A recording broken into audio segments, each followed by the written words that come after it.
visionner cette présentation. Bonjour tout le monde, je m'appelle Mark Daly, je suis directeur stratégie numérique et développement commercial à Epsilon. Nous apportons des solutions de connectivité aux écosystèmes de communication et de cloud dans le monde.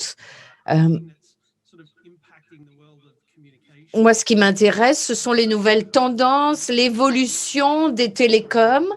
Et aujourd'hui, je voudrais parler de l'avenir, des solutions d'avenir possibles. C'est un thème d'actualité. Je voudrais parler de l'évolution des télécoms en tant que ressources et la façon dont les fonctions de télécom, de façon programmable, modifient de nombreux aspects de notre secteur et commencent à avoir un impact sur le monde des échanges Internet.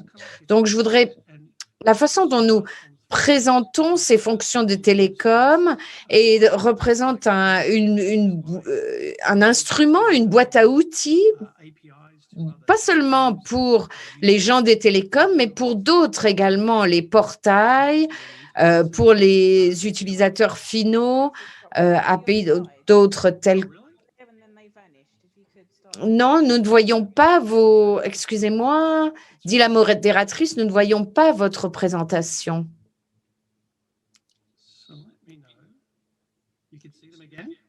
Vous les voyez là?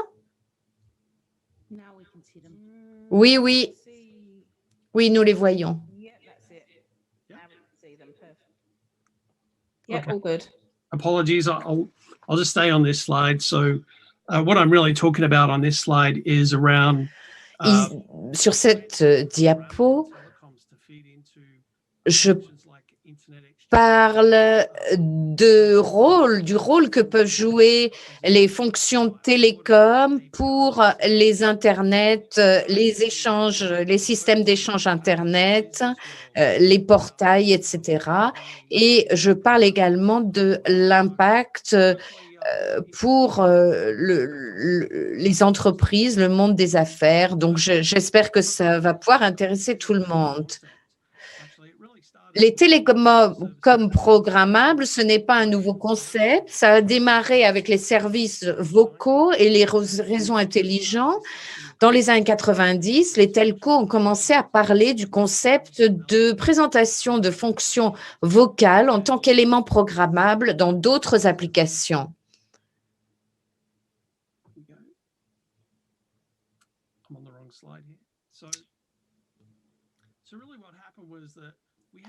Ce qui s'est passé, c'est que nous avions la technologie disponible à l'époque. Excusez-moi, j'essaye d'arriver à la bonne diapositive. Nous avions la première technologie appelée Parler, qui a été la première étape pour la présenter des fonctions aux concepteurs de télécoms. Et ce parler, c'est ce qui est maintenant One API, c'est-à-dire la norme GSMA actuelle pour les tiers télécoms API. Donc, nous sommes arrivés à des architectures complètes comme Jane, les API Java pour les réseaux intégrés et ensuite jusqu'à la fourniture de fonctions programmables supplémentaires telles que les messageries avec Etherlink qui existe encore.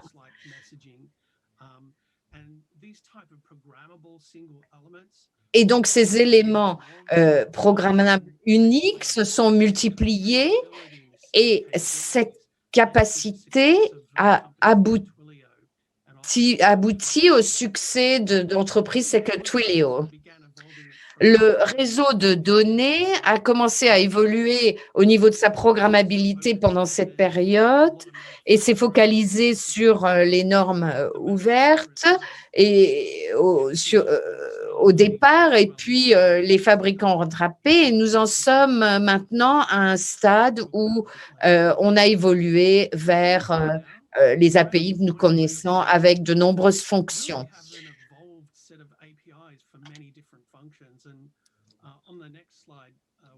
Et ici, vous voyez qu'il y a 7 groupes d'API qui vont être reconnus par les gens des telcos, sans aucun doute.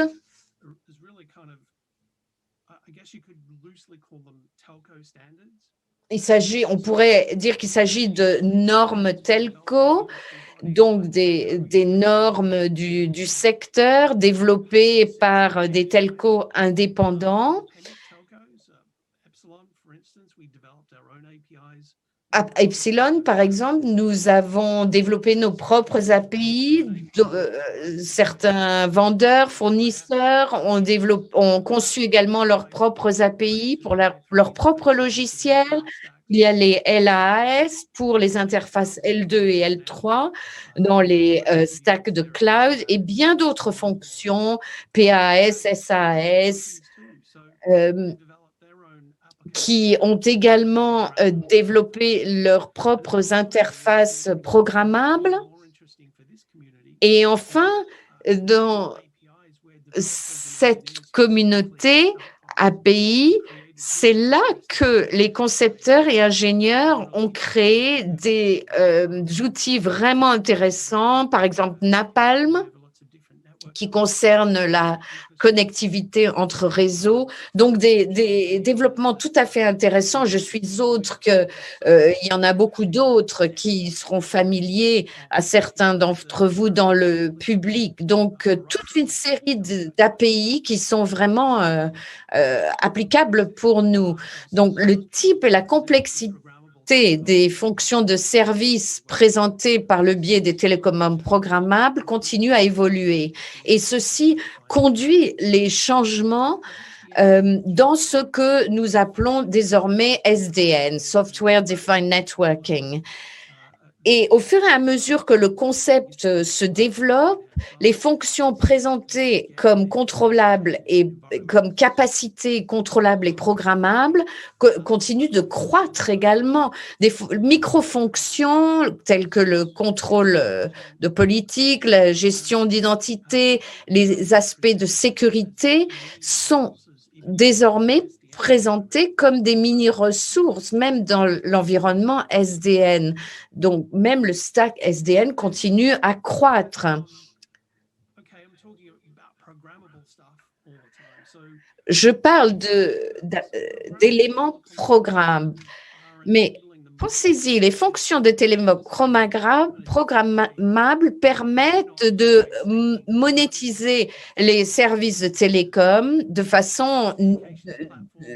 manière nouvelle et lucrative. Et nous n'en tenons pas forcément suffisamment compte de ça. Les plateformes de communication comme les prestataires de services ou les compagnies CPaaS présentent les télécoms comme une ressource pour les concepteurs en tant qu'outil qui permettent d'envisager des façons nouvelles et innovatives d'améliorer les applications. Par exemple, permettre aux applis de taxi de vous appeler pour vous dire qu'ils sont là. Voilà un exemple. Et ils ont donc plutôt bien réussi dans la monétisation de ces services qui n'existaient pas auparavant ou bien qui étaient difficiles à concevoir et certainement qui n'avaient pas été monétisés par les telcos. Les estimations de revenus sur écran sont très… il y en a une grande diversité, mais elles sont énormes. Comme pour exemple, les revenus de Twilio sont désormais à hauteur de 1,134 milliard de dollars US. Et il ne s'agit pas d'une compagnie de télécom à proprement parler. Ils vendent des fonctions de télécom dans leurs services de façon intéressante et ces compagnies ont donc vraiment réussi dans la monétisation de ces fonctions, beaucoup plus, bien davantage que nous.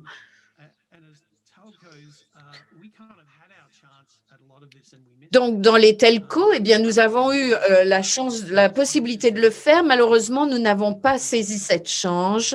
Les fonctions de services programmables et graphiques ont été disponibles à nous depuis longtemps, mais nous avons eu tendance à les maintenir secrètes et à juste les utiliser nous-mêmes.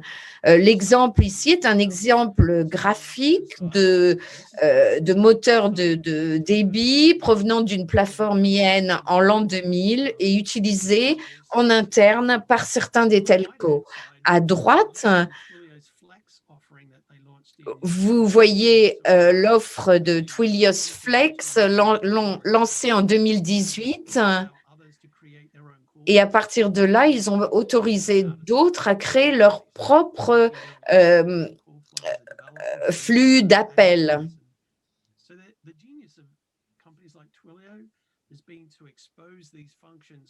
Et ce qui est extraordinaire, c'est que des compagnies comme Twilio ont pu exposer ces fonctions, donc les présenter, les ouvrir au milieu du développement, qui a ensuite pu créer des utilisations innovatives et intéressantes pour leurs propres compagnies et clients.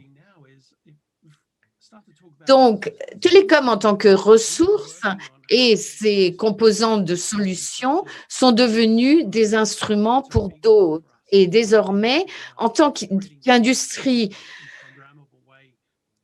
en tant que secteur, nous travaillons à la prochaine étape pour soutenir ces fonctions telles que le tissu de produits numériques et les outils de services pour les entreprises, les écosystèmes d'entreprises interconnectées.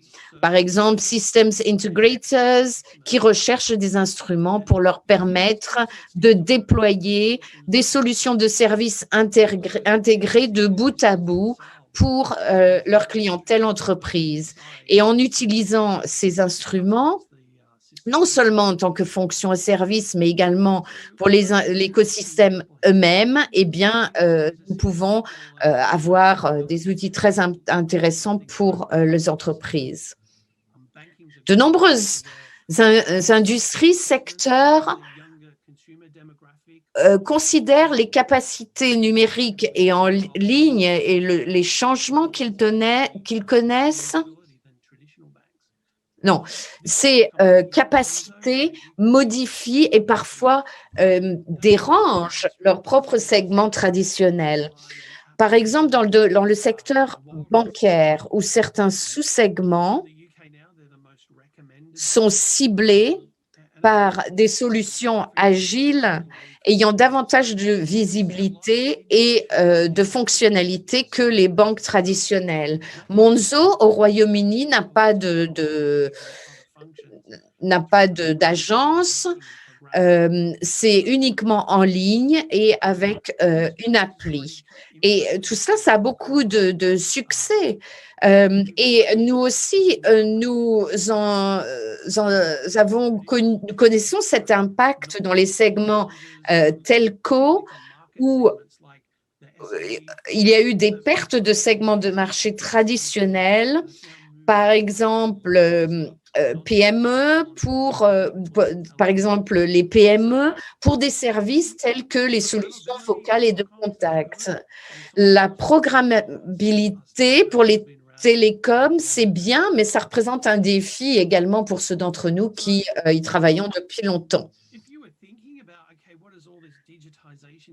Donc, si vous vous demandez ce que la numérisation peut apporter à votre compagnie et comment présenter ses services d'une façon plus numérique, eh bien, pour moi, il y a 6 fonctions clés que l'on doit présenter à ses clients en ligne.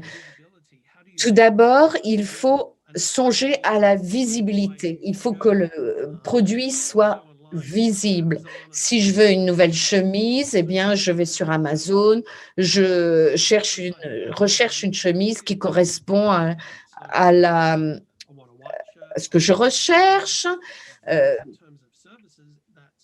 Pour nous, au niveau de nos services, est-ce que c'est un serveur à 1 gigabit ou de capacité ou bien pour une durée particulière? La commande en ligne, c'est de plus en plus important, donc il faut pouvoir passer commande. Et c'est là, maintenant, j'ai les spécifications dans la configuration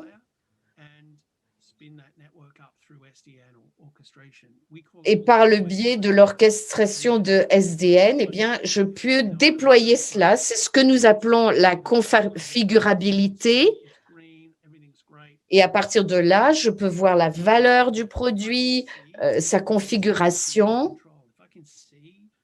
La visibilité, ça représente le contrôle. Si je peux voir ce serveur et comment il se comporte, s'il ne se comporte pas de la façon qui m'intéresse, donc ça c'est très important.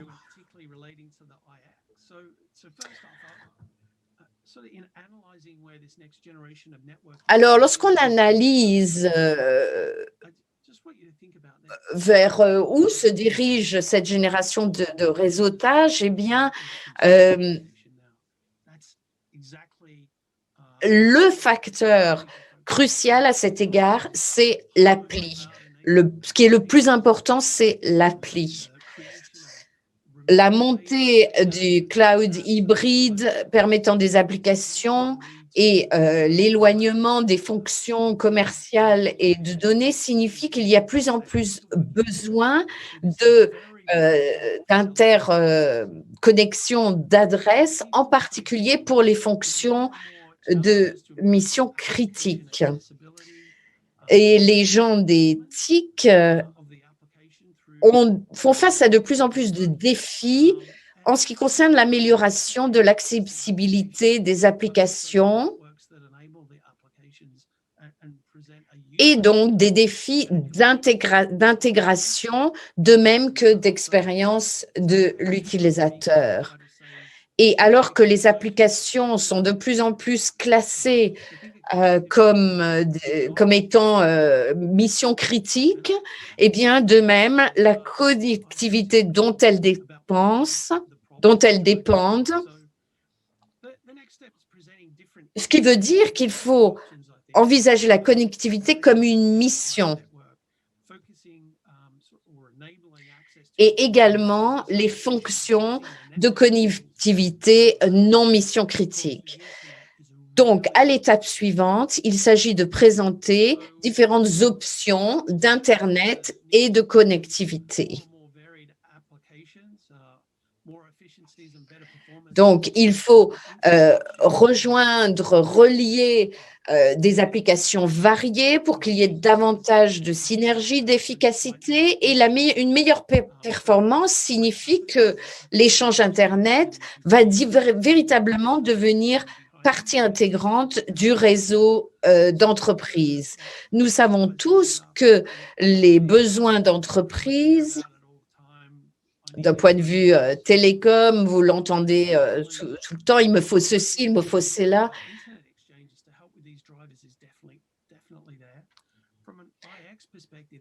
Mais de la perspective IX, il y a 3 éléments qui vont devenir essentiels à l'avenir. Il s'agit de soutenir la verticalisation continue de la communauté IX, de permettre aux fonctions IX d'être programmables et de permettre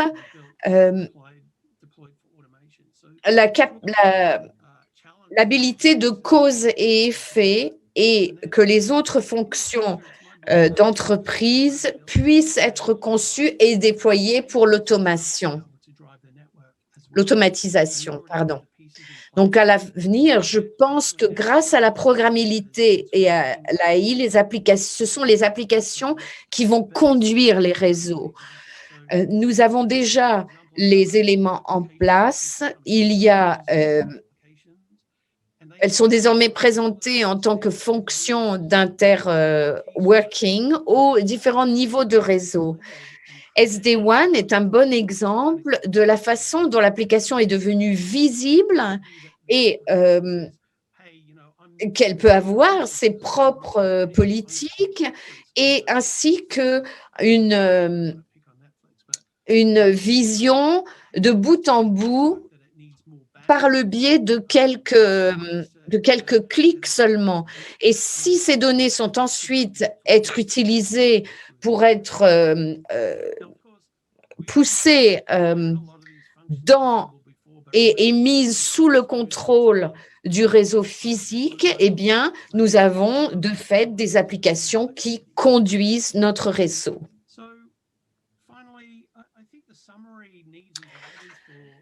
Enfin, je pense que les besoins et moteurs en résumé pour l'évolution dans les IX et sa communauté sont une amélioration de l'intégration des écosystèmes, le développement d'API à multi-objectifs et plurifonctionnels. Il faut également permettre le contrôle visuel de services fédérés. Il faut conduire également et améliorer l'automatisation de la fonction de peering elle-même, donner un accès externe aux fonctions de peering par le biais, par exemple, d'un SDN, présenter de plus en plus de données statistiques et de décisions, relier, donner accès à des groupes définis de tissus de réseau, créer différents modèles commerciaux et envisager des fonctions intéressantes comme service. J'espère que cette présentation vous aura intéressé. Je ne suis pas sûre que nous avons le temps pour des questions, mais voilà, j'en ai terminé. Merci. Merci, Marc. On a une question pour vous. Le statut légal parfait de l'évolution d'une EXP pour le déploiement de commercial. C'est une combinaison de deux choses. De ma perspective, de mon point de vue, il y aura la capacité dans l'avenir je crois que c'est une combinaison des deux choses. On voit que les banques, par exemple, sont très, ils ont envie de s'impliquer. La seule question, c'est pour les entreprises plus grandes, c'est peut-être plutôt une question des paquets plus grands. Le type d'entreprise qui gère les EXP, comme ce n'est pas une considération si grande. Parce que les entreprises plus grandes sont beaucoup plus traditionnelles en ce qui concerne le service.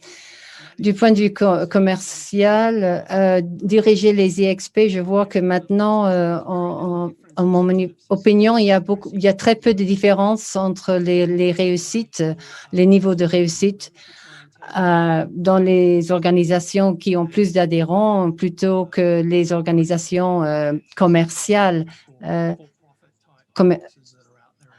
ou les EXs.